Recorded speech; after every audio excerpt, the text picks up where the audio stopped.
A paz do Senhor Jesus, queridos. Estamos aqui mais uma vez, iniciando mais uma live de estudo bíblico da Palavra do Senhor. Quarta-feira abençoada, quarta-feira do Senhor, onde nós vamos mais uma vez estar estudando sobre Daniel, né? Estamos no livro de Daniel, a série de estudos é Daniel e Apocalipse, né? Interpretando as Escrituras. Tá? Você que está chegando aí agora nessa live, depois vai estar assistindo esse vídeo lá no YouTube, também você que vai assistir no YouTube, você que está assistindo pela live no Facebook, e também para você que está assistindo no YouTube, que vai posteriormente assistir no YouTube, né? Que Deus abençoe você, sua casa, sua família. Nós estamos aí falando então sobre Daniel e Apocalipse, né? É o estudo da noite. Conforme você for chegando aí, querido, já vai chamando mais alguém para estar na live conosco. E aleluia, convida mais um, né, para estar aí aprendendo, estudando hoje. E nós estamos aí na aula de número 7. Aula de número 7, nós vamos começar aí. Quero estar cumprimentando a nossa prima Joana Dark, lá de Ponte Gestal, né? Deus abençoe, Joana Dark. Também cooperadora irmã Márcia, nossa irmã Nélia, a paz do Senhor. O pessoal tá chegando aí. Eu vou fazer alguns convites aqui. Você que está chegando aí, já vai convidando mais alguém. Vai abrindo as salas aí de vídeo, para que nós possamos dar andamento, né, no nosso estudo aí dessa noite, estudo abençoado. Para você que gosta da palavra de Deus, você que gosta de Bíblia, né?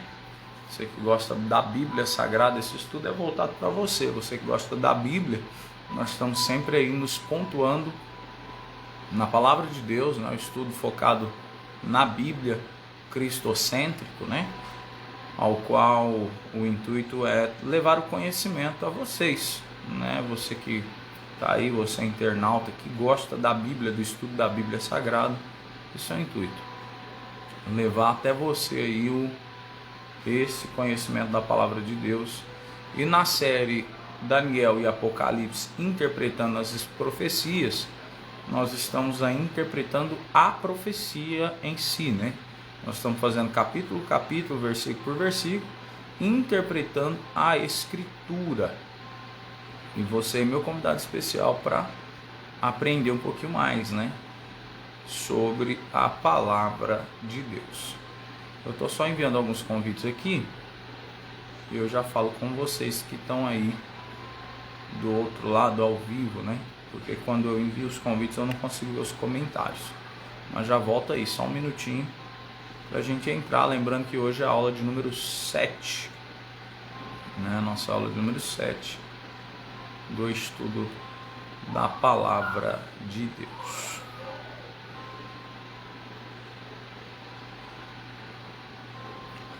É isso aí. Deixa eu cumprimentar o pessoal que foi chegando aqui.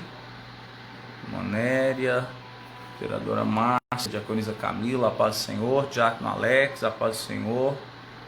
Aleluia. Lucas, o Luquinha está assistindo aí, a paz do Senhor, querido. Meus irmãos, vamos começar aí, dar o andamento, né? Deixa eu só posicionar aqui o nosso estudo aqui atrás, né? Que eu faço uso aqui do notebook, porque não dá para gravar tudo de cabeça, né? Então tem os slides aqui atrás para a gente estar aprendendo. Hoje a aula de número 7, nós ainda estamos em Daniel capítulo 7, mas eu vou orar por você, né? O pessoal já está chegando aí. Aquele que não chegou ainda, meu irmão, você que sabe, olha, aquele irmão está sempre assistindo a live, mas não está aí, faz o convite para ele, tá? Manda o convite aí, você consegue compartilhar a live, compartilha a live com ele, para ele assistir também, para ele aprender um pouquinho mais hoje, tá? Na aula de hoje, para ele aprender sobre aí as profecias de Daniel. Vamos orar. Querido Deus, em nome do Senhor Jesus Cristo, ó Pai, nós nos colocamos na Tua presença. Pedimos, meu Deus, a graça, a bênção, a unção, a misericórdia do Senhor sobre nós. Senhor, para que o Senhor venha falar conosco, para que o Senhor venha derramar, Senhor, meu Deus, da misericórdia, da graça e do poder do Senhor sobre as nossas vidas. Querido Deus, em nome de Jesus Cristo, eu quero glorificar a Ti, eu quero exaltar a Ti, Eu quero bem dizer a Ti por cada um que está nos assistindo nesta noite, cada um que está, Senhor meu Deus, nos assistindo através desta live, com o intuito de aprender da Tua palavra, com o intuito de aprender da Tua Escritura. Querido Deus, venha abrir os olhos, ouvidos espirituais, Senhor meu Deus, dos Teus servos, para que eles possam, meu Deus, assimilar, Senhor, a Tua palavra, ouvir a Tua palavra, viver, Senhor, a Tua palavra. Em nome de Jesus, que esta palavra que é viva e eficaz, venha, Senhor, meu Deus, tocar aos corações de cada um nesta noite. E que o estudo a qual nós estamos aqui apresentando diante da Tua presença seja para crescimento espiritual da Tua igreja, que se reúne em toda a face da terra.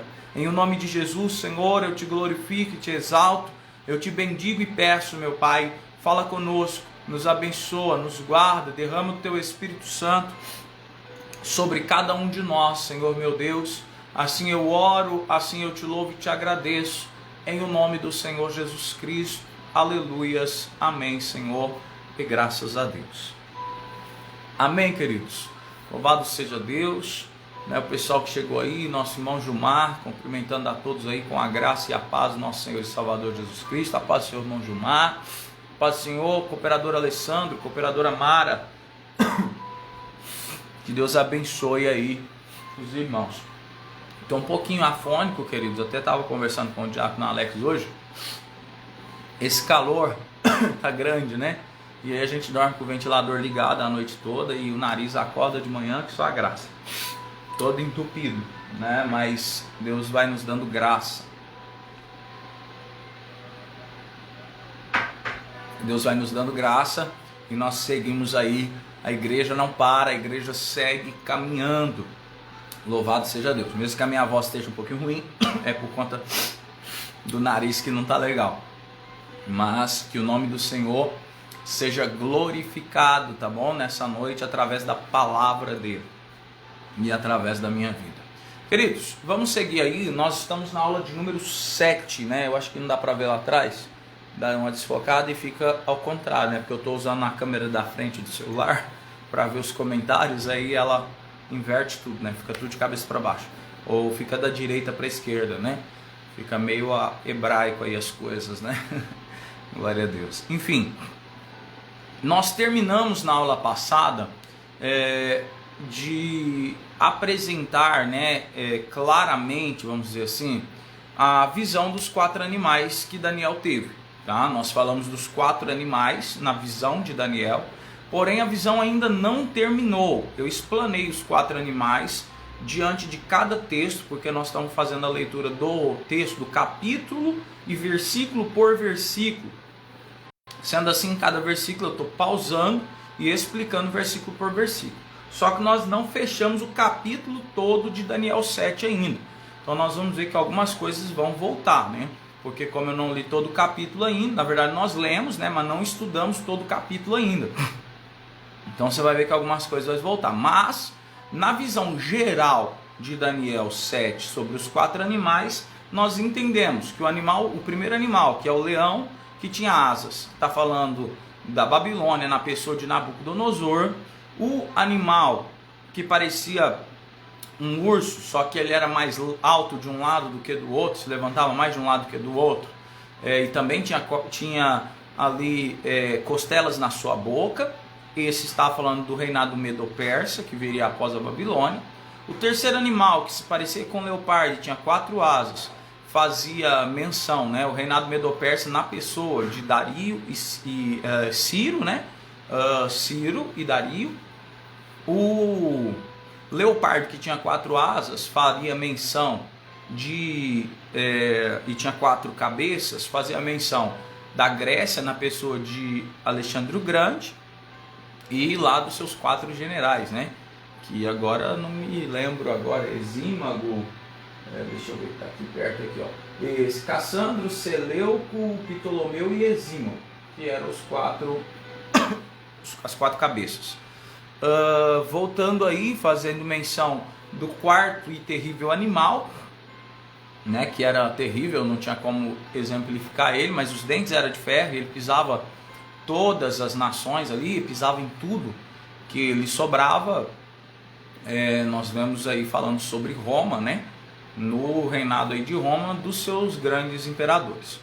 E nós vamos seguir, né? Nós paramos no 7:7 e vamos seguir aí a questão de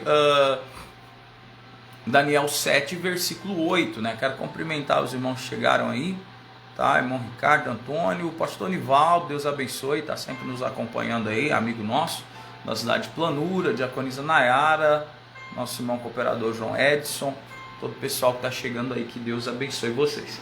Chegaram no comecinho do estudo, tá? Só estou recapitulando a aula passada e ainda não entrei no estudo de hoje, mas vamos entrar aí. Então falamos disso daí na aula passada, Daniel capítulo 7 até o verso 7. Hoje, né, até o verso 7 a gente fechou a visão dos 4 animais, na verdade explicando quem eram esses 4 animais e o que significava cada característica desse animal. Lembra que o leão com asas de águia simbolizava a Babilônia, né? A Babilônia, ela é simbolizada até hoje, se você pegar aí os livros de história e for pesquisar sobre Babilônia, esse é o símbolo da Babilônia, um leão com asas, né? E a Bíblia vai falar disso, né? Nos profetas, a citação em Abacuque também, fazendo menção das asas de águia, e Jeremias fazendo menção do leão. O urso, né? Por que ele era mais alto de um lado que do outro? Pela questão do Império Medo-Persa ser um pouco, vamos dizer assim, bagunçado, no sentido por ser 2 povos e um único império, acabava que um rei sobressaria o outro. Então o império mais alto, né? O ombro mais alto do urso, Ciro, né? E o mais baixo, Dario. As costelas na boca do urso simbolizavam as 3 grandes conquistas daquele império, que foi, né, se eu não me falha a memória, a Ásia, o Egito, e a Síria, o Egito e a própria Babilônia. O leopardo, né, que simboliza velocidade, com 4 asas, que também simboliza velocidade, faz menção aí de Alexandre o Grande, com o seu império, né, muito rápido, muito conquistador. E Roma, no sentido aí do animal terrível com dentes de ferro, a menção do ferro, que arrebenta com tudo, a época do ferro, a destruição, as guerras sangrentas de espada, o próprio Coliseu. E hoje nós vamos continuar na visão, aula de número 7, nós vamos entrar no versículo de número 8 de Daniel, capítulo 7, versículo de número 8. Acompanha comigo aí o texto, olha o que está dizendo aqui. E estando eu a considerar os chifres, lembra que o animal terrível tinha 10 chifres, né? Aquele animal terrível simbolizando a Roma, tinha 10 chifres, e nós falamos que esses 10 chifres eram chifre em profecia, segundo a tabela profética que você tem em mãos aí, que nós fizemos, simboliza o quê? Poder. Chifre simboliza poder. Então, era um reinado que tinha 10 poderes. Tá, vamos entender isso aí. Estando eu considerando os chifres, eis que entre eles subiu outro chifre pequeno, diante do qual 3 dos primeiros chifres foram arrancados. E eis que neste chifre havia olhos, como os de homem, e uma boca que falava grandes coisas. Tá? Essa palavra grandes coisas aqui, o original está linkado o sentido de quê? Tá? Isso está escrito em hebraico, e no hebraico lá essa palavra grandes coisas falava com insolência, né? Blasfêmia. A palavra mais comum aqui, palavra blasfêmia, falava com insolência, essa boca do pequeno chifre. Vamos entender isso aqui então, o que quer dizer esse versículo 8. Estou em Daniel, capítulo 7, verso 8. Nós finalizamos os versículos anteriores, tá? Na aula passada. Então você que não viu, pastor, estou meio perdido aí. Volta aí na aula passada, tá? Depois que acabar a live, você volta na aula passada e você vai conseguir ver o que eu estou falando aqui, porque o versículo 7 eu encerrei na aula passada. Você consegue assistir aí no Facebook e também no YouTube. Pois bem, o versículo 8 então faz menção, tá? Daniel capítulo 7, verso 8, diz que, estando ele, quem? Daniel, a considerar os chifres, eis que entre eles subiu um chifre pequeno. Então tinha 10 chifres, tá? 10 chifres, e subiu mais um chifre de número 11, vamos dizer assim, né? Mais um chifre, que esse chifre, ele matou 3 dos chifres que já tinham lá. Então, dos 10, ele matou 3, ficando apenas 7, mas com ele 8. Então, havia 8 chifres, havia 10 chifres. E Daniel, esse chifre está na onde, pastor? Na cabeça daquela besta terrível, que é o último animal que subiu da onde? Do mar. Subiu das nações. Esse animal terrível, com dentes de ferro, que pisava tudo, tinha 10 chifres na cabeça. 10 poderes. E desses 10, subiu um. Tinha nos 10 lá, subiu mais um chifre. Nesse chifre, a Bíblia diz que ele falava blasfêmias. Ele falava palavras, grandes coisas, palavras insolentes, falava com insolência. Tá? E esse chifre destruiu, esse um chifre pequeno, destruiu 3 daqueles chifres grandes que estavam lá. O que será que isso quer dizer? Para começar, como eu disse, a gente tem que sempre lembrar lá da aula de número 1, de número 2 e número 3, onde a gente entendeu um pouquinho como fazer a leitura da profecia, no sentido de que a profecia ela não é literal, tá? Ela está escrita em linguagem profética, o texto ele é alegórico, ele está escrito uma alusão, tá? Ele é um texto em linguagem alegórica, figurada, sentido figurado. Então não dá para mim, não entendo como eu leio, 95% da profecia não se entende como se lê, mas na verdade eu tenho que ter essa visão profética. Aquela tabela que nós criamos de conversão profética é só para facilitar, né? Mas com o tempo você vai conseguindo linkar as palavras na cabeça. E eu uso a Bíblia com aquelas 2 fórmulas de interpretar a Escritura, texto mais fácil explicando os mais difíceis, e o próprio tempo ao meu favor, a história do universo, a história da humanidade. Pois bem, quando eu olho isso, eu olho e então entendo que o que está escrito ali não é realmente o que é, que esses 10 chifres são chifres. Segundo a profecia, chifre simboliza poder. Então esse animal terrível que não existe, na verdade é uma nação, é um rei, que tem esses 10 poderes na sua cabeça, e que sai mais um rei, que sai mais um poder, mais um chifre, e esse chifre detona 3 desses chifres que já existiam. Eu começo a linkar, peraí, chifre simboliza poder, isso eu já sei, está na tabela de conversão profética. Mas quando eu vou pesquisar na Bíblia em si, falo, peraí, o que será que isso quer dizer? Então eu vou recorrer ao quê? A história do universo, a história da humanidade.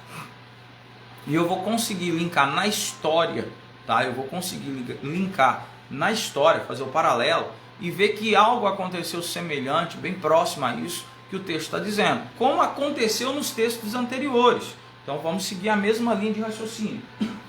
Quando eu olho isso aqui, eu entendo que os chifres são poder. Só que quando a Bíblia diz que um chifre pequeno saiu do meio desses 10 chifres, esse chifre, querido, pequeno chifre que saiu, abatia 3 dos outros chifres. Quando eu vou olhar a história da humanidade, eu vou entender que esse animal terrível, nós já entendemos que ele é Roma, tá? Ele é Roma. E Roma, quando toma o poder, como eu disse, ela destrói tudo, né? Nós temos aí o Coliseu, onde muitos cristãos morreram.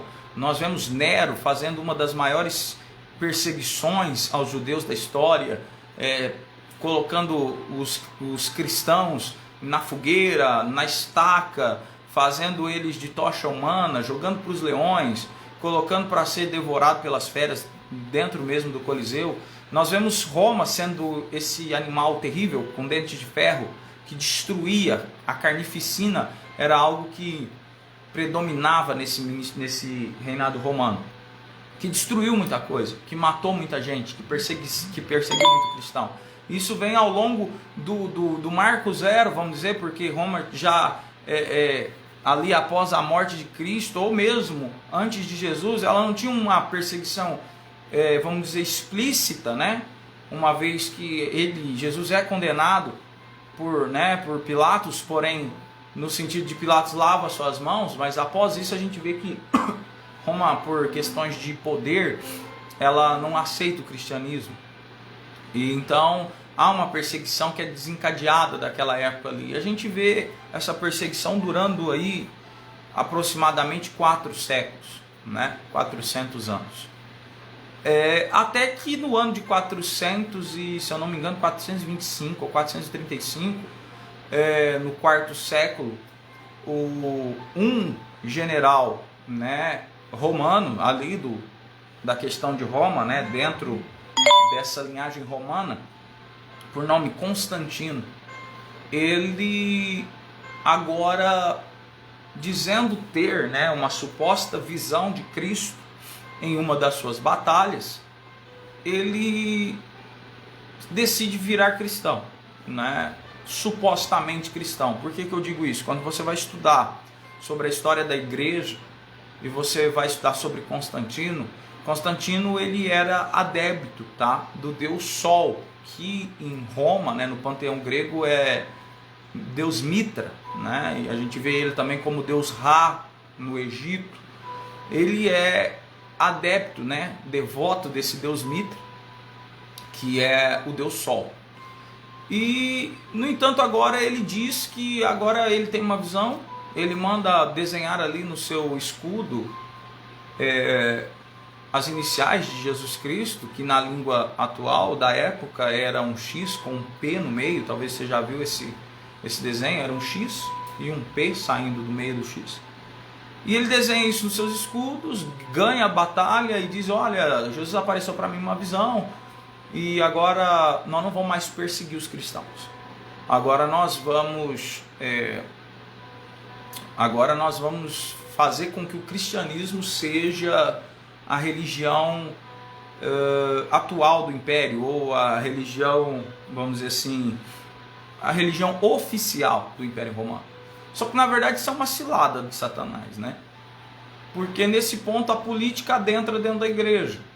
Antes a igreja era perseguida, sim, mas ela vivia nos seus primórdios, ela vivia no seu intento geral, vivendo aquilo que Cristo nos ensinou.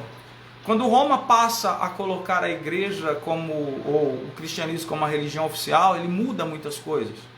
E a gente vai entender isso ao longo da história, na história da igreja, que a parte política ela adentra na igreja de tal maneira que agora os imperadores são os que comandam a igreja, e posteriormente isso vai ser que os imperadores vão se tornar o papado, eles vão ser a maior, vamos dizer assim, o mais alto ponto da igreja.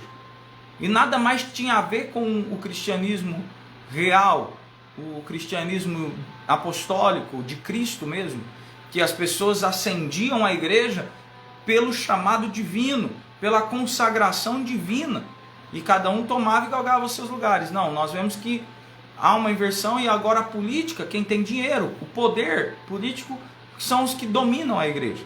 Então Constantino, teoricamente, ele veio para, às vezes alguém olha e fala: mas foi bom. Não, foi terrível.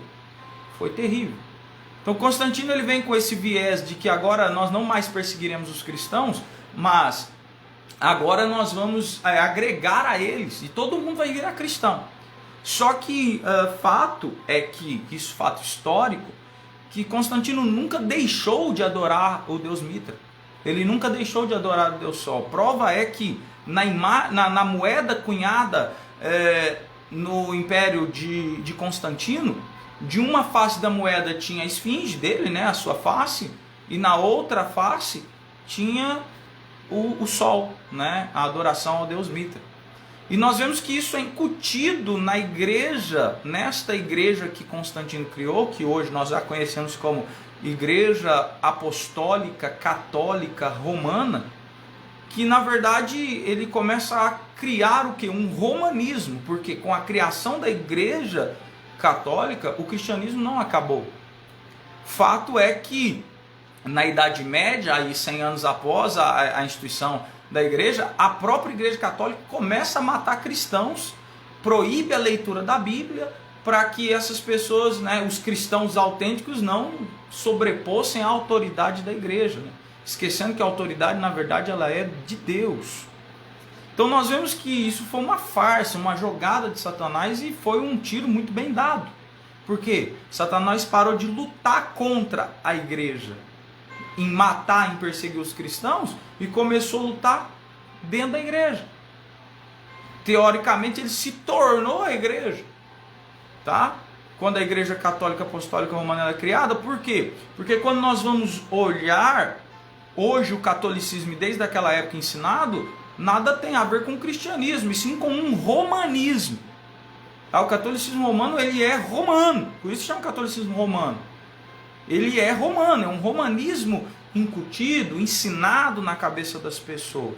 Ah, pastor, mas e qual que é a base? A base é histórica, bíblica e teológica, mas história, vai contender contra a história, com fatos, não tem argumento contra fatos.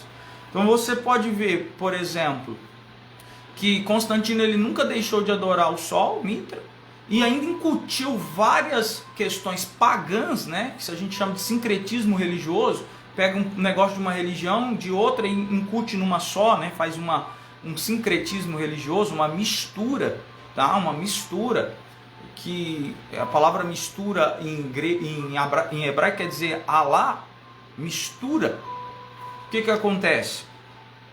Ele pega essa mistura e começa a falar que isso é o cristianismo, mas na verdade não. Os cristãos, naquela ânsia de deixar de ser perseguido, deixar de morrer, eles começam a ir para essa igreja e se tornar adeptos. Os outros povos de Roma, e onde ela imperava, que adorava Mitra e adorava o panteão grego inteiro, começa agora a adorar esse Deus da Igreja Católica que incutido aí é Mitra. Outra questão que a gente tem, para você entender, quando você olha todo o adorno da Igreja Apostólica Católica Romana, você vai ver sol em todo lugar, tá? Os castiçais deles são sol. Você vai ver que até aquela imagem do Sagrado Coração de Cristo é um coração, mas tem um sol saindo dele. Então, o sol, o Deus Mitra, está incutido em todo o romanismo, em todo o catolicismo romano, que não é um cristianismo, é um romanismo. Outra situação que a gente vai ver muito clara, a data, né, não se comemorava Natal até então. No entanto, se adorava, né, a igreja, ali em Roma, adorava o quê?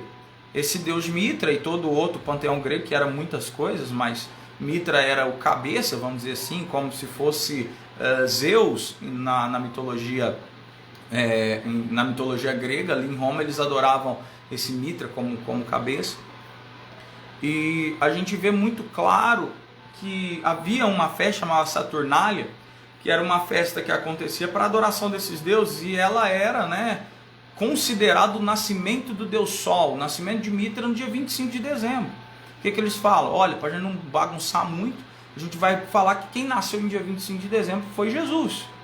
E aí agora eles passam a adoração a Mitra, né, teoricamente, só mudam o nome, continua adorando Mitra, mas agora não, quem é adorado é Jesus. Só que na Bíblia não há menção nenhuma de fazer aniversário de Jesus, de nascimento de Jesus, tá?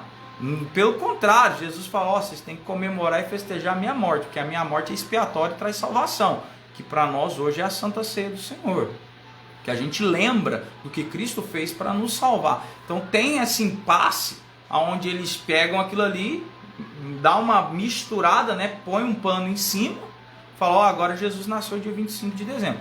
Para começar, é impossível. Quem segue aí, quem me segue aí, quem está com a gente na igreja, já trouxe estudos sobre isso. Sempre na época do Natal a gente traz esses estudos para você entender. É impossível Jesus ter nascido dia 25 de dezembro. Ah, pastor, na Bíblia não está dizendo a data que ele nasceu. Sim, mas se você for um leitor da Bíblia, você vai ver que a Bíblia me dá, sim, algumas informações, como quando João Batista foi concebido, lembra? Zacarias, no turno de Abiás. Você vai pegar o calendário hebraico e vai ver qual era o turno de Abiás. Você vai ver que Maria foi lá grávida com João Batista de 6 meses na barriga de Isabel. Você vai entender que eles têm 6 meses de diferença. Pega o turno de Abiás, conta 9 meses, conta mais 6 meses, você vai ver que Jesus nasceu aí aproximadamente aí em setembro, outubro. Não tinha como ele ter nascido em dezembro. Fora outros fatores bíblicos, que é impossível Jesus ter nascido em dezembro, aonde a Bíblia fala que os pastores estavam no campo com as suas ovelhas. Só que isso daí é aula para outro estudo, né? Outra aula. Mas, né, não tinha como, em dezembro lá é frio, neva, como é que o pastor ia estar em campo e tinha estrela no céu? É impossível.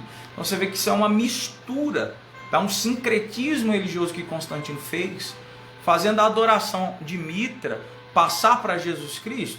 Isso é possível.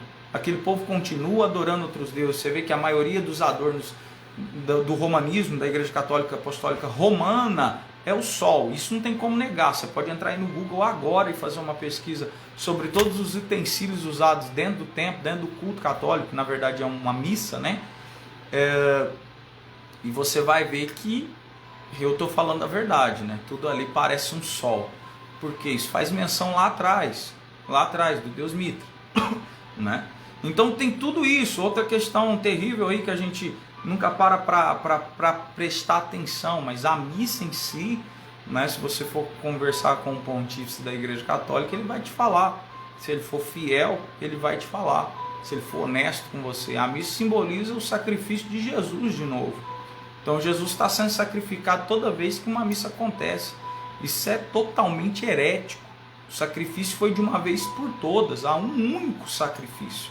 Não precisa Jesus ser sacrificado toda hora para nos salvar. Ele já nos salvou na cruz do Calvário. Ele não está na cruz vencido, ele está no céu, à direita de Deus Pai Todo-Poderoso, né? Eu não entendo a necessidade de sempre te mostrar um Cristo vencido, humilhado na cruz, né? Isso me parece mais satânico do que cristão.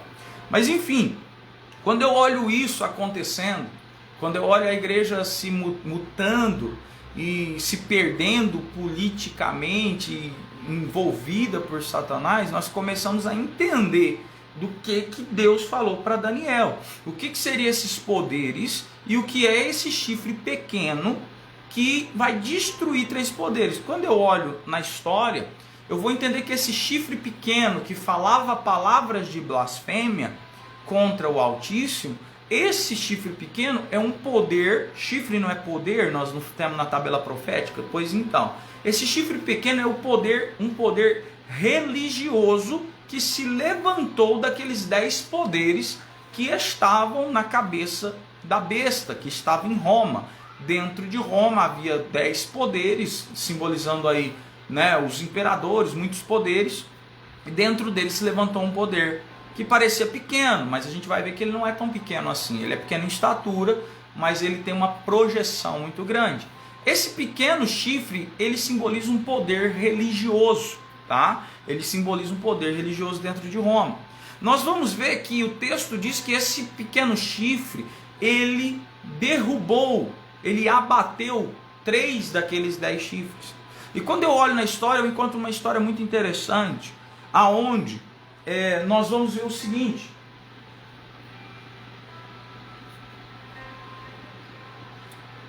quando eu olho na história, na divisão de Roma, lembra que nós falamos lá na aula, agora eu não lembro o nome da aula, mas quando nós estudamos Daniel 2, Daniel 2 vai falar que as pernas da estátua, lembra que o livro de Daniel está todo conectado? Não só o livro de Daniel, toda a Bíblia está conectada. Quando eu falo em Daniel 2, nós estudamos Daniel 2, a visão da estátua, tá? É um sonho para Nabucodonosor, porém uma visão para Daniel, uma visão apocalíptica, escatológica.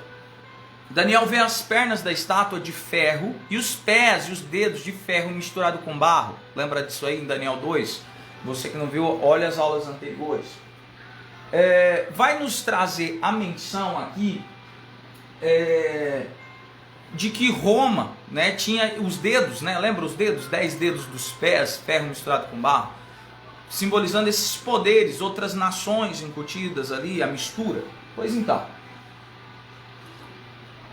nós falamos de alguma datação naquela época, naquela aula.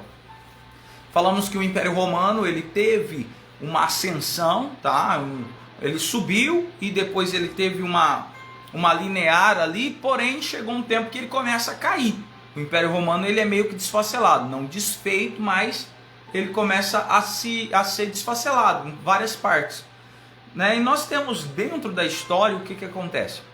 Quando nós vamos ver que o Império Romano ele começa a quebrar, a haver cisões, por conta deles não conseguirem governar de fato como eles queriam, nós temos o quê? Nós vemos a questão clara de que os povos bárbaros começam a invadir muito os territórios romanos, tá? Os povos bárbaros, né, você vai estudar isso na história da humanidade, que eles começam a invadir, de tempos em tempos os povos bárbaros começam a invadir, e Roma começa a ficar fraca, não consegue mais dominar todo o império que ela tinha. Então ela começa a se dividir, para tentar dominar esse império, esse reinado, esse império que não está conseguindo, porque os bárbaros vão lá e começam a matar gente, destruir. Então a gente vê que nesse meio tempo da história aí, esse chifre pequeno é um poder religioso que se levanta. Esse poder religioso é o início do papado, tá? É o início do papado, onde há uma autoridade, vamos dizer assim, maior, mas no entanto ela ainda não é absoluta. Porém tem um fato na história interessante, eu anotei aqui, olha que legal. O texto diz que foram 3 chifres abatidos, 3 poderes. E quando eu olho na história, eu vejo que teve 3 povos que foram abatidos completamente, foram extinguidos por conta dessa questão de um poder religioso. Olha aqui que legal. A história da humanidade diz que Zeno, um dos imperadores ali, dos generais gregos, ele extermina os 3 povos. Tem um motivo para isso, nós vamos falar depois do motivo, mas entenda, Zeno, esse é um dos grandes nomes ali de Roma, ele vai lá e extermina 3 povos, extermina de forma que eles não mais se consigam levantar, não deixam de existir. Esses 3 povos vão simbolizar esses 3 chifres que foram abatidos pelo chifre menor. Tinha 10 chifres, um menor se levantou e abateu 3 outros chifres. Esses 3 chifres abatidos simbolizam 3 povos. Olha o que eu achei na história. Zeno extermina os Érulos em 493 depois de Cristo. Então Zeno se levanta, vai lá e destrói esses bárbaros, que eram os Érulos, em 493, extermina ele. Posteriormente, Justiniano, que é um outro grande nome aí romano, né? Um dos seus generais, extermina os vândalos, tá? Os vândalos, outra tribo desse povo, tá? Desses povos que eram bárbaros, né? Considerados bárbaros, porque eles não eram nações, tá? Eles eram tribos bárbaros. Eles terminam os vândalos em 534 depois de Cristo e os Estrógonos, que eram outra tribo bárbara, tá? Outro povo bárbaro que tinha o nome de Estrógonos, em 538 depois de Cristo. Então esses 2 generais, esses 2 grandes nomes romanos, eles exterminam os Érulos, exterminam os vândalos e os Estrógonos. Essas 3 tribos deixaram de existir, tá? Devido o quê? Devido a uma resposta. Olha por que eles foram bater em cima dessas tribos e mataram com todo mundo. Está na história da humanidade. Em resposta à apreensão de um papa por esse povo. Por quem? Pelos bárbaros, tá? Porque os bárbaros eram um povo geral, porém dividido em tribos, tá? Eles eram muitas pessoas, né? Muitas casas, muitas famílias, no entanto, dividido em casas, dividido em tribos. Por isso que nós temos esses nomes, os Estrógonos, os vândalos, os Érulos e muitos outros, tá? Esses povos, os bárbaros, eles prenderam um papa da época, nesse meado de tempo aí, nós estamos falando entre 493 a 538 depois de Cristo. Eles prenderam, tá? Eles prenderam um papa da época. Você vê que a igreja aí já existe, tá? 425 mais ou menos, Constantino dá o pontapé inicial na igreja. Então a igreja já está começando a tomar suas formas eclesiásticas, né? Clero, papado, bispo e aí sucessivamente. Então um papa é preso por eles bárbaros, porque sempre estava em guerra, Roma com os bárbaros sempre em guerra, os bárbaros sempre batendo em cima deles. Eles prendem um dos papas, tá? E como resposta dessa prisão, tá? Como resposta como se fosse um sequestro, né? Essa prisão desse papa, esses 2 generais vão e arrebentam com esses povos e matam, exterminam eles, tá? Exterminam eles. Agora, entenda, depois desse extermínio desses 3 poderes, os 10 chifres, 3 chifres caíram por conta do chifre pequeno, depois dessa destruição, o poder papal se estabelece com força religiosa e política. Por quê? Entenda, até então o papado existia já ele era com uma proporção menor. Só que quando esse papa é preso, e Roma dá em cima, né, na ideia da pessoa da igreja, dá em cima desse papado para resgatar esse papa, e arrebenta, aniquila esses 3 poderes, agora eles vêm e falam, cara, o papa é influente. Esse cara é influente a ponto de o povo ir lá e aniquilar pessoas, acabar com tudo. Então agora o poder papal ele começa a tomar forma. Ele começa a tomar forma, e para que vocês entendam, essa forma que ele atingiu hoje, uma forma universal, superior, como que se a palavra do Papa fosse a palavra de Deus e ponto, inerrante. E a gente sabe que não é assim. A palavra de Deus é inerrante, a palavra de homens não. Então o papado agora começa a tomar uma proporção muito grande, tá? Uma proporção muito maciça, tanto espiritual como politicamente. Por quê? Porque quando eles veem e falam, cara, esse cara tem importância, o povo gosta dele, todo mundo vai querer ser papa agora. Por quê? Porque esse cara vai dominar agora, ele vai reger a igreja como uma pessoa, um pêndulo, né? Uma pessoa central, e todo mundo vai querer ser o papa. E se você for entrar na história da igreja, você vai ver que pessoas matavam uns aos outros, envenenavam uns aos outros para ser papa, para tomar o poder, tudo por fome de poder, tudo por fome de querer reinar e ser um deus na terra. Então o papado agora começa a tomar proporções mais maciças, tá? Mais maciças, mais grandes, e o povo agora começa a crescer o olho no papado. Todo mundo quer ser papa dentro da igreja católica, diante dessas práticas todas erradas. Então o texto continua falando. A Bíblia diz que esse pequeno chifre, ele tinha olhos de homem e boca que falava blasfêmia, ok? Então ele é um poder político, um poder religioso, né? Que é essa história do papado. Porém ele tinha olho. O que quer dizer? Esse poder, esses olhos, simbolizam o quê? O poder papal estabelecido em todas as igrejas, tá? O chifre pequeno tinha olhos. Esses olhos simbolizam o quê? O poder papal estabelecido em todas as igrejas. Como assim? Como aquele olho que tudo vê, tá? Das notas de dólar. Tá? Entenda algo. Como há um poder central, é isso que quer dizer. Um poder central. Como que ele estava olhando por todas as igrejas agora. Por quê? Naquela época não tinha essa projeção, mas ele toma projeção e massividade tão grande que agora o Papa ele tem poder geral em todas as igrejas. Começa a ser estabelecida a doutrina papal no sentido de que o Papa agora é aquele que rege leis dentro da igreja, né? Não sei se é de conhecimento de todos, mas a Igreja Católica tem muitos milhões aí de documentos que chamam-se bulas papais. O que são as bulas papais? São documentos assinados por papas que valem, né, se não igual, talvez em algum ponto até superior à Bíblia Sagrada. Heresia terrível, total, mas são atendidas como fosse a palavra de Deus. Só a palavra de Deus, só a Bíblia, que é a Bíblia Sagrada, ela é a palavra de Deus. Nenhum escrito, nenhuma palavra humana tem poder para se equiparar ao mesmo patamar da Bíblia. A Bíblia vai estar assim, ó, não vai estar aqui, ela vai estar infinitamente mais, porque ela é a palavra de Deus. Nenhum livro, nenhum escrito humano tem poder de se equiparar à escritura, tá? Mas as bulas papais, elas são tão poderosas que as pessoas naquela época e até hoje seguem à risca como se fosse a própria palavra de Deus. Eu vi um absurdo aí, tá? Porque na internet você vê de tudo, né?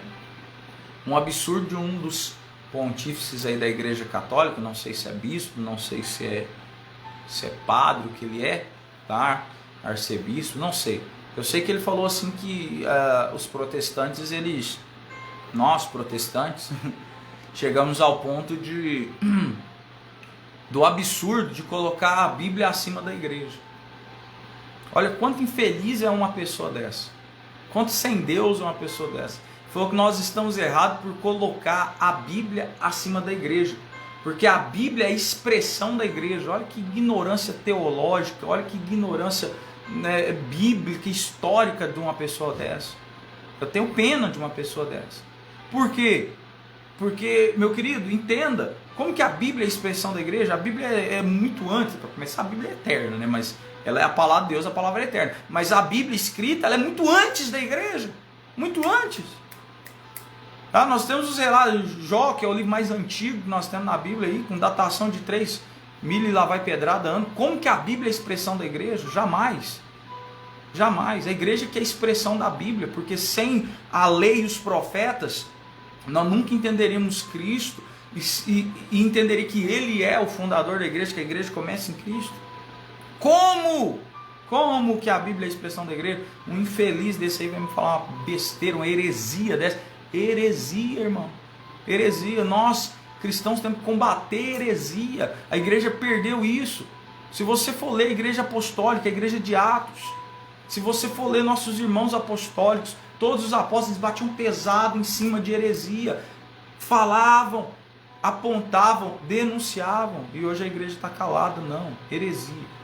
Então um louco desse católico vai me falar que a Bíblia é a expressão da igreja? Meu Deus, né? É terrível isso, é muito herético. Mas enfim, nós vemos que esse olho é essa projeção. O papado cria uma projeção tão grande que agora ele domina todas as igrejas. Todas as igrejas respondem ao papado. Então começa a criar várias coisas, bulas papais. Você pega Leão X aí instituindo as indulgências, é onde que nós temos Martinho Lutero, uma das bases, né, uma das 97 teses, ou 95, não me lembro agora, de Martinho Lutero, é bater contra essa questão das indulgências, que pagar dinheiro não salva ninguém, não tira ninguém. Para começar, purgatório não existe, mas não tira ninguém do inferno ou do purgatório se ele existisse. Não, a salvação ela é pela graça, mediante a fé, e só la graça, sola escritura, sola fide, sola Christus. Esses são 5 solas. É só isso. É só isso. Não tem esse negócio de pagar indulgência. Isso são bulas papais que faziam o povo pagar indulgência. Então Martinho Lutero vai fugir dessa igreja. Então a gente vê que esse olho no chifre, que simboliza esse poder papal unificado, que olha tudo, que unifica tudo. O texto também diz que ele tinha uma boca que falava grandes coisas. Esse texto está linkado ao verso 25, e o original quer dizer palavras de blasfêmia, tá? Palavras, o texto em original ele traz a ideia de falava com insolência, tá? Agora, por que esse tipo falava com insolência? Isso é muito importante, querido. Esse poder religioso que se levantou, que agora tem proporções palpáveis, maciças, ele agora começa a fazer isso que eu estou falando para vocês. Ele começa a crescer e tomar proporções que ele começa a achar que ele é Deus. E aí é onde a gente vai ver essas bulas papais, a gente vai ver a ascensão de Maria, que eles escrevem como Assunção de Maria, a gente vai ver milhões e milhões de coisas que não tem nenhum poder, nenhuma pontuação bíblica. Você vê o próprio catequismo mudando a escritura. Então você vai ver que eles vão blasfemar contra Deus, tá? O catolicismo romano, que não é um cristianismo, volta a falar, é um romanismo. Você está falando contra o cristianismo? Não, eu estou falando contra o romanismo. É uma religião romana e não cristã, não católica, porque a palavra católica significa universal. A igreja de Deus é universal. A igreja de Cristo ela está no universo, no mundo todo, mas ela é uma igreja romana. São costumes romanos. E as pessoas brigam por causa disso. Você vai explicar que não tem nada a ver, que Jesus ele veio para salvar, ele veio para trazer uma ideia diferente. Mas você vai falar isso com um católico, ele vai brigar com você. Só que nós temos pontuações na história. Nós temos pontuações bíblicas, históricas e teológicas. Então quando você olha essa questão, você vai ver claramente que essa boca de blasfêmia, que blasfemava contra Deus, simboliza que essa colocação totalmente errada, falam, né? As bulas papais falam como se fosse Deus, blasfemam e se pontuam como um poder acima, como que devem ser seguidos, porque a Igreja Católica Apostólica Romana, esse romanismo, ele dá muito mais valor às tradições da igreja do que a própria palavra, do que a própria escritura. Por quê? Porque a Bíblia condena 90% das práticas que eles fazem, tanto dentro de culto como em vida. Mas não, nós somos cristãos. Cara, se você é cristão, você segue a Bíblia, você segue Cristo. Eles seguem o que? A tradição da igreja. Eles põem a tradição da igreja maior do que a Bíblia. Não, pastor, isso é heresia. Só procurar no YouTube aí o cara falando que da Igreja Católica, falando que a Bíblia é a expressão da igreja. Se a Bíblia é a expressão da igreja, a igreja é maior que a Bíblia. Se a Bíblia é a expressão da igreja, eles colocam a tradição maior do que a Escritura. Isso é heresia, é profanação da palavra de Deus.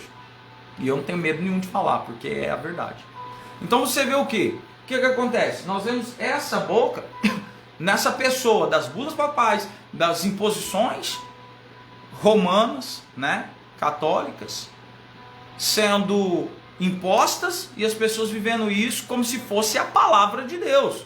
No entanto, não tem nada de Bíblia, não tem nenhum ponto que se pontue como a Bíblia sagrada, são simplesmente questões humanas, tradição da igreja.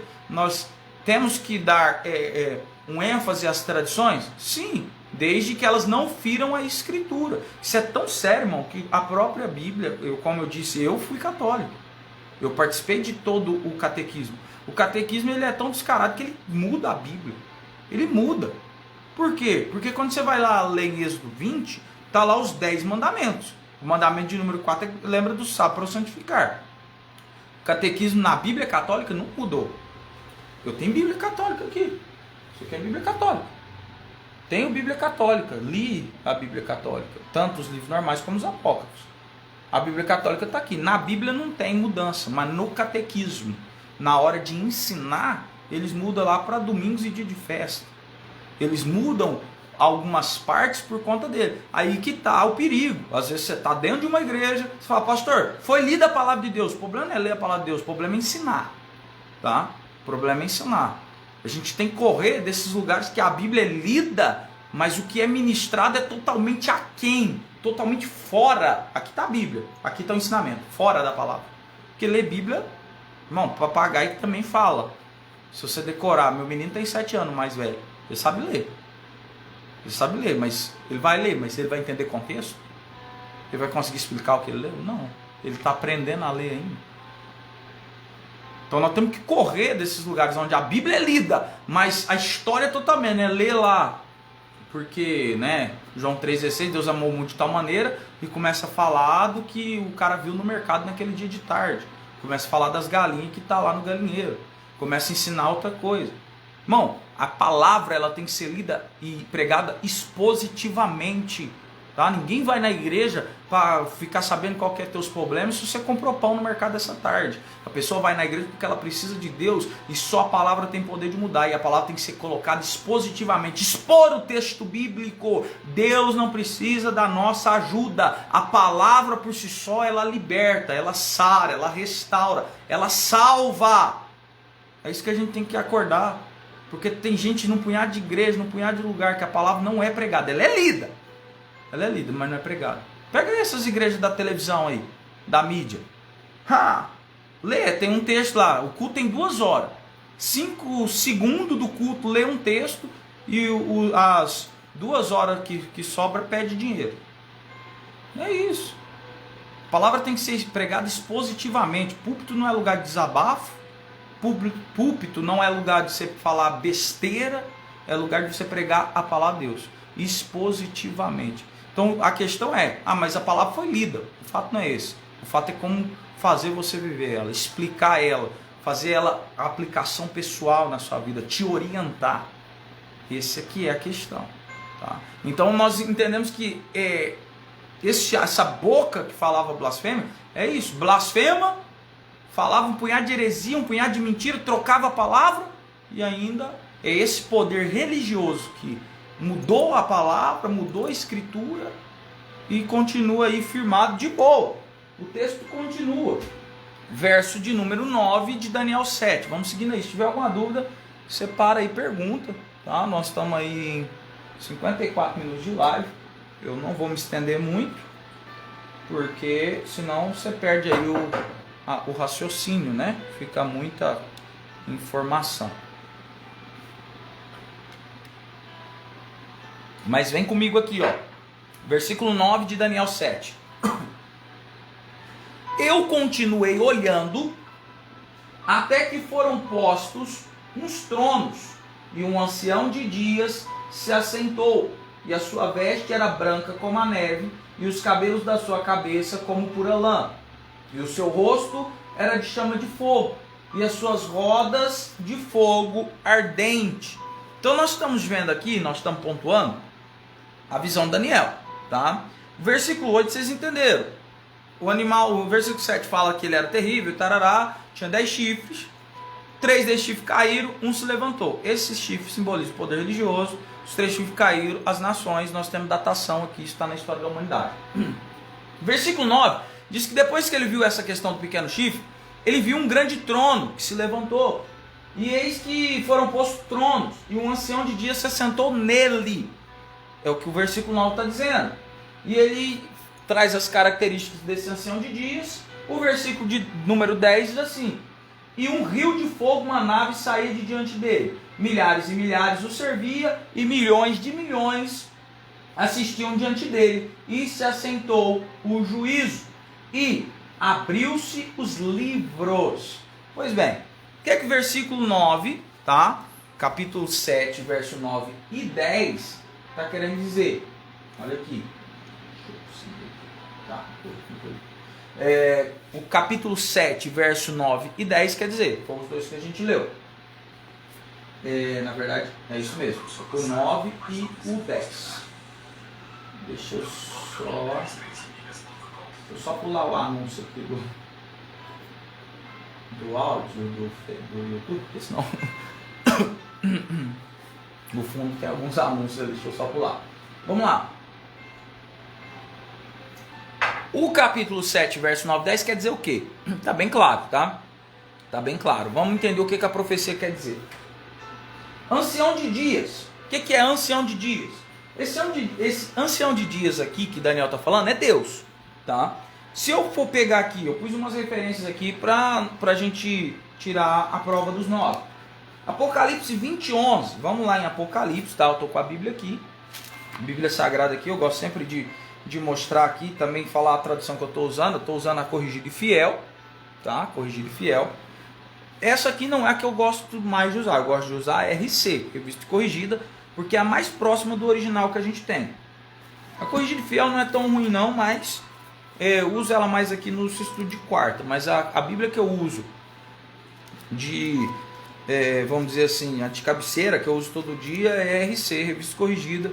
E essa que eu sempre recomendo. Pastor, Bíblia de Estudo.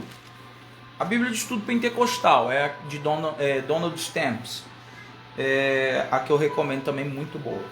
Vamos lá. Apocalipse 20 e verso de número 1, o que diz? Olha aqui o que o texto vai dizer. E vi descer do céu um anjo que tinha na chave do abismo uma grande cadeia nas suas mãos. Ele prendeu o dragão. Peraí que eu estou lendo errado, segura aí.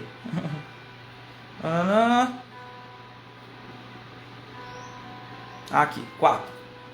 E vi assentados sobre eles, e foi-lhe dado o poder de julgar, e vi as almas que desceram e foram julgadas pelo testemunho de Jesus e pela palavra de Deus. E então adoraram a besta. Olha aqui, Apocalipse 4 diz então que ele viu Apocalipse 20, verso 4, né? Fala sobre os tronos e fala sobre o quê? Que eles foram julgados, tá? Assentaram sobre eles e foram dado poder de julgar as almas e foram degolados pelos testemunhos de Jesus, que é a palavra de Deus. Então esse ancião de dias, ele simboliza o quê? Ele simboliza, olha aqui o verso 11, Apocalipse 20, 11. E eu vi um grande trono branco, Apocalipse 20, 11. E vi um grande trono branco, e o que estava sentado sobre ele, cuja presença fugiu da terra e do céu, e não se achou lugar para eles. Isso daqui está falando do juízo final, está falando de Deus. Então esse ancião de dias, que está relacionado também com Apocalipse 20, verso 11, que ele viu o grande trono branco, quem estava sentado nele era Deus. Então, esse ancião de dias do capítulo 9 e 10 é Deus. E os tronos e o livro, eles estão fazendo menção de quê? Do julgamento. Tá? Estão fazendo menção, Daniel está fazendo menção aí, na verdade, Deus está fazendo menção para Daniel de algo escatológico, algo apocalíptico, algo escatológico, que há coisas do fim, tá? Escatologia quer dizer o estudo do fim. Escato final, logia, estudo final, estudo fim. Apocalipse 24, nós lemos aqui, fala, e vi tronos. Está fazendo menção aqui do quê? Do julgamento, esses tronos que ele viu, foi os tronos lá no céu. Apocalipse 20, 12, diz assim, ó, e vi mortos, grandes e pequenos, que estavam diante de Deus, e abriram-se os livros, e abriu outro livro, que é o livro da vida, e os mortos foram julgados pelas coisas que estavam escritas no livro segundo as suas obras. Então o que Daniel está falando em Daniel 7, 9 e 10? É sobre o julgamento final. Deus está dando uma alusão de Daniel para Daniel lá do julgamento final, uma visão apocalíptica, tá? Uma visão apocalipse quer dizer revelação, tá? Uma visão reveladora, uma visão escatológica. Verso 11, então o verso 9 e 10 está falando do trono, do julgamento, está dizendo que vai haver um julgamento, tá? Essa é a tradução. Verso de número 11 diz assim, e então estive olhando por causa da voz das grandes palavras que o chifre proferia, e estive olhando até o final, até que o animal foi morto, e o seu corpo desfeito e entregue para ser queimado pelo fogo. E quando os outros animais foi-lhe tirado domínio, todavia foi-lhe prolongada a vida até um certo espaço de tempo. Então aqui está dizendo que Roma vai cair, né? Roma vai cair no sentido de que? Não no sentido de que Roma... peraí, mas como assim? Ele está falando a questão de juízo, né? Vai chegar um tempo que Roma vai cair, todos os impérios anteriores cairão, já caíram. Mas eles ainda existem, né? Se você for falar, por exemplo, né, lá na Babilônia, quem que está imperando lá, os medos e os persas, ainda há descendentes desse povo, tá? Então eles vão ser destruídos, mas a descendência deles ainda existe. É isso que o texto quer dizer, ó. Traz a ideia de um final do seu reinado, poder religioso, caracterizando o fim do domínio do anticristo. Então essa questão aqui, dessa queda, tá? Deus está revelando para Daniel o seguinte, que esse reinado, essa besta, que é terrível, que tem dentes de ferro, que destrói tudo, que essa pessoa de Roma, que hoje nós vemos Roma na pessoa do romanismo, da igreja romana apostólica, católica romana, que não ensina um cristianismo, ensina um romanismo, isso vai chegar ao fim, tá? E isso ainda é mais escatológico ainda, por quê? Porque essa ideia é a ideia de que o reinado do anticristo cairá, por quê? Porque o anticristo ele precisa, tá, de um poder, e o anticristo ele vai se pontuar num poder religioso. Por que fala sobre a besta, o anticristo e o falso profeta? Uma trindade satânica. Quando nós vamos estudar a história dos reis de Israel, ou qualquer história de reis, né? Estou me pontuando na Bíblia porque sou cristão. Você vai ver que para o cara ser rei, ele precisava de um profeta, ele precisava de um sacerdote e dele mesmo. O rei precisava de um sacerdote, tá? E um profeta. O sacerdote para fazer o sacrifício, que o rei não podia fazer, e o profeta, no caso aqui, para consultar a Deus por ele. Quando nós olhamos para a trindade satânica, o falso profeta ele vai se apoiar em um poder religioso. Ele precisa de um poder religioso para ser autêntico, para ter um reinado autêntico. Tá? Então ele vai se apoiar num falso profeta. Ele precisa de um poder religioso, o falso profeta. E a besta? A besta seria o próprio fator a ser adorado. Tá? Então o anticristo, o falso profeta, que é o poder religioso, e a besta, que é o que é adorado nesse poder religioso. Então entenda disso. Aqui está fazendo menção do que vai acontecer no fim. Vai chegar um tempo que esse poder religioso vai cair. E quando ele cair, no final de tudo, cai junto com ele o anticristo. Tá? Cai junto com ele o anticristo. Às vezes eu colocando assim, fica um pouco vago, porque, pastor, mas o senhor não falou ainda como é que vai ser essa questão do anticristo, como é que ele vai se estabelecer. Porque nós estamos interpretando a profecia como ela está escrita aqui. Vai ter textos mais para frente que vai entrar nesse detalhe. Aqui Deus não revelou isso para Daniel. Deus só falou que isso ia cair, que o governo, esse poder religioso, esse governo romano, que era a última besta, vai cair, vai morrer, no sentido de vai acabar. Então eu estou interpretando para você conforme está na Bíblia. Depois, como eu disse, a Bíblia sendo um único livro, não uma única narrativa, são 66 livros, mas uma narrativa única, Depois a gente vai ter que linkar isso aí para entender a história como um todo. Mas ainda não vamos estudar Apocalipse, né? Estou acabando Daniel, nós vamos para Apocalipse para entender isso de forma geral. Entenda aqui, o verso de número 12 que nós lemos aqui, nós lemos o 11, que fala que... nós lemos o 11 e o 12, que vai ser queimado pelo fogo, e o 12, quanto os outros animais, foi tirado do domínio, mas não foi destruído de uma vez por todas. Isso aqui faz menção do quê? Dos outros reinos que ficaram fragmentados e espalhados nas nações. Como assim?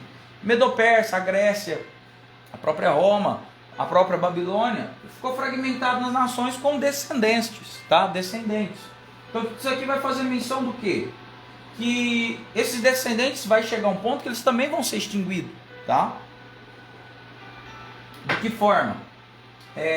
Pode-se dizer que será um milênio. Tá? Quando tudo acontecer, quando o milênio for estabelecido, ainda vai ter descendentes ali, dessas nações. Pessoas que têm o coração ruim, que ainda no seu coração vai querer sair da presença de Deus. E aí vai relatar sobre Gog e Magog, mas aí nós vamos estudar lá em Apocalipse. Tá? Então pode-se dizer que isso é um milênio. Que após o milênio não haverá mais nações, nem povos, mas um só povo. Porque quando acabar o milênio, quando Satanás for destruído, né, preso no abismo de uma vez por todas, só vai existir um único povo. Só um único povo, que é o povo de Deus. Uma única nação, um povo só. Não vai ter mais nações, vai ser um povo só. Só o povo o povo de Deus, aqueles que vão adorar a Deus. Então entende-se que vai chegar um tempo, Deus está dizendo, ainda essas nações, essas influências babilônicas, persas, medos, da Média e da Pérsia, grega, romana, ela está aí no mundo. Ela está aí, mas vai chegar um tempo que isso vai ser extinguido. Que vai haver só um povo, não vai haver mais descendentes desse povo. Vão todos se transformar, nós seremos transformados num único povo, que é o povo que vai morar no céu. Tá? Então é isso aí que Daniel está falando, que Deus está falando para Daniel no capítulo 11 e 12. Seguindo aqui, deixa eu ver a hora, porque senão estendo muito. Nós já estamos com 1h06, aí eu vou encerrar, tá, queridos?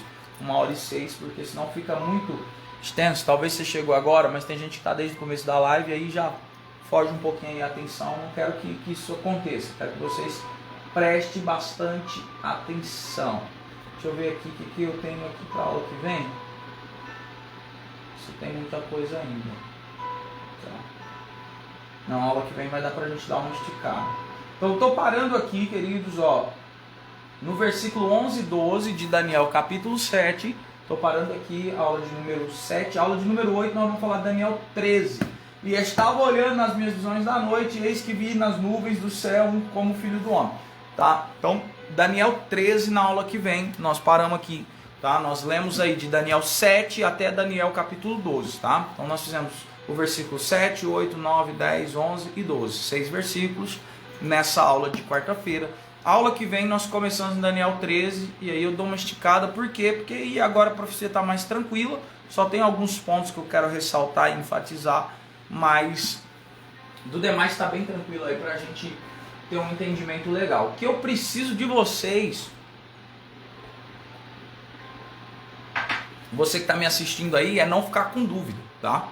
É isso que eu preciso de você. Pastor, eu fiquei com dúvida naquele ponto. Me chama aí, tá? Me chama para conversar.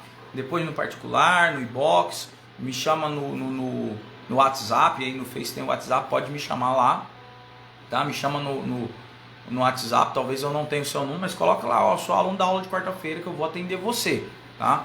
O que eu preciso de vocês é não ficar com dúvida, vocês têm que aprender a profecia e aprender a interpretar isso aqui, pegando os pontos e interpretar isso aqui. Nós estamos usando os 2 pontos para interpretar a profecia, os mais usados.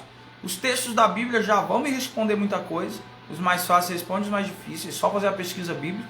E a história, aqui em Daniel eu estou usando muita história ao nosso favor, a história da humanidade, tá? Isso é livro, tá? Isso é um livro, você consegue, né, adquirir, é um livro muito grande, caro, né? Mas você consegue adquirir aí a história da humanidade, ou você consegue pegar o PDF na internet, comprar o e-book, né? Então você consegue comprar isso a história da humanidade e a história dos povos também.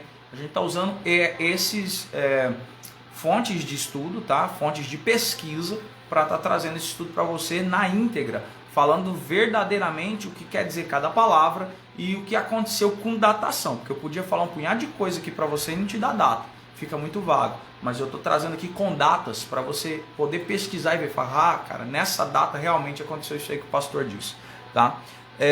Quero estar respondendo aqui a irmã Nery, está dizendo assim, resumindo, isso quer dizer que o catolicismo vai acabar, pastor? Sim, todas as religiões vão acabar, tá, irmã Nery? Mas essa ideia do catolicismo está muito ligado à história, à ideia do final do fim dos tempos, tá? E a gente vai ver isso ainda em Apocalipse, a gente ainda vai ver isso aqui em Daniel, tá? Que o catolicismo ele é uma grande porta aí para a questão do anticristo. Isso é muito sério, né? Isso traz muita revolta por parte de alguns, mas é o que a Bíblia diz, né? Se alguém quer se revoltar, que se revolte com Deus. Eu só estou aqui expondo o que a Escritura está dizendo, né? Foi Deus quem revelou, e aí quem não aceita brigue com Deus, tá bom? Mas enfim, é isso que quer dizer, tá? E você que tiver dúvida aí, pode me chamar no particular, né? Só não me coloca pergunta aí no comentário depois que a live acabar, porque a nossa vida é muito corrida e às vezes eu não vou conseguir entrar aí de novo, ou se eu entrar não vou perceber que tem comentário novo. Então acabou a live, me chama no particular que eu respondo para você. Durante a live a gente vê algum outro comentário aqui e vou respondendo, mas depois da live aí eu não prometo, tá bom? Deus abençoe você, sua casa, sua família. Eu vou encerrar, estendo as mãos aí, vou dar a bênção apostólica, como a gente faz costumeiramente, e a gente encerra, tá, nessa noite. Para você que é membro da Igreja Assembleia de Deus Ministério Atos, e para você que não, né? Lembrando aí que nós estamos com os cultos aos domingos às 18h30, tá? Culto aos domingos às 18h30. Você é meu convidado especial. Você que é membro já está lá, já é da nossa família. A única restrição é que você tem que ir de máscara, né? Use a máscara aí para as questões de saúde, tá? Mas você é nosso convidado especial. Pode, né? Esperamos cada um de vocês lá. Queridos, vou dar a bênção apostólica e a gente encerra. Eu te abençoe, igreja. Que a graça do nosso Senhor e Salvador Jesus Cristo, o amor de Deus, a comunhão do Espírito Santo, seja sobre você, tua casa, tua família e tudo que diz ao teu respeito, hoje, até a vinda de Cristo e eternamente. Você que é a noiva, santo e adornado Cordeiro diz, amém. Deus abençoe, queridos. Até quarta-feira que vem. Daniel, capítulo 7, verso 13. Se na aula que vem a gente não acabar Daniel 7, a gente vai chegar bem próximo. Depois de Daniel 7, nós vamos entrar aí em outras profecias muito fortes, né? Daniel 8, que é lá sobre o cordeiro, né? E o bode. E depois Daniel 9, que é as 70 semanas. Não perca, não perca. Do mesmo jeito que você está estudando aqui, versículo por versículo, para não ficar dúvida, tá bom? Deus abençoe você, tua casa, tua família. Até quarta-feira que vem, nessa live aqui, para a glória de Deus. Deus abençoe, tchau, tchau.